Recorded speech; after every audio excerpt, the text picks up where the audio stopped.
My name is Kay Pogulis, and I am Eric's stepmom.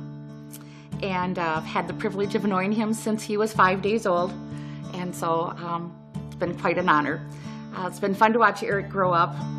He was our wild child, liked to break his collarbone, liked to not be on time, and then came home one day and said, after he graduated, he said, I don't really know what I want to do, and so I'm going to go into the Army. We're like, okay, well, that's pretty cool. And just the few weeks that he spent doing basic training, it just blossomed into this phenomenal person.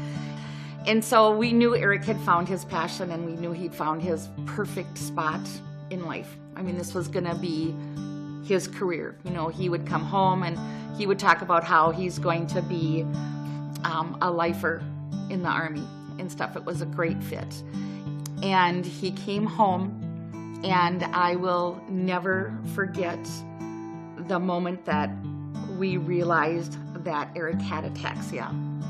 And his dad and I were sitting on the deck, and Eric stepped through our patio door onto the deck, and that telltale gait of a walk that you get when you are an ataxian stopped my heart, because I realized that our son had ataxia. And then the dreaded phone call came of not that something had happened to Eric in the Army, but Eric's words to us was, I signed my own death warrant today. And I was like, well, what do you mean? And he said, I went in and told my commanding officer that I had this disease, ataxia. And he said, my career in the Army is over. He said, I don't know what I'm going to do. He said, because this is my passion. I got diagnosed, we got orders for Iraq. And when I got those, I knew I couldn't go to Iraq if I wasn't 100%. I'd be a liability to myself or someone else. So then I fessed up and got diagnosed and immediately got retired. I tried to stay in the Army, tried to change my job, but there's no way you can be in the Army with this. But I have absolute faith that given the time and money that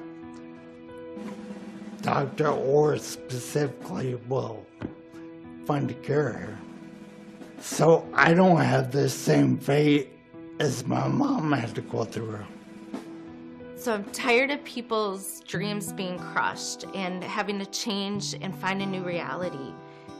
Like my brother, his dream was to serve his country, but instead he had to find a new reality.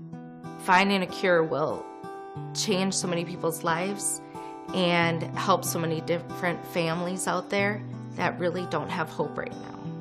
Ataxia is a very devastating disease. I have been involved and interacted with ataxia patients for over 30 years, and I have seen many times of how this disease has robbed patients of their future to serve the country, their future to be with their family, and it's just very, very devastating. And the money that's raised through Diamond Awards and other events sponsored by the Bob Allison Ataxia Research Center has been key to putting the University of Minnesota on the forefront of ataxia and neurological disease research. My career in 30 years has gone from discovering what causes one form of ataxia, doing research in the lab, and now we're partnering with pharmaceutical companies to develop a drug that will go into a clinical trial. So personally, this is a really critical period of time. We talk about closing the circle, from starting with the patients, understanding the disease, and coming back to a trial. We are going to close the circle. Eric is second or third generation. We're not sure if his mother had ataxia. When she passed away, Michelle and Eric made the decision to let the U do the autopsy and use her brain for research. What a wonderful, selfless gift to give. And it was a gift of hope. Hope that no other parents have to watch their children get this disease. We hope for the money for research so that maybe there's a cure for my son. I have hope that I don't have to watch him suffer. I have hope that there's money. I have hope and prayers for the researchers to come forward. And I have hope and strength that my son will be valiant to the end.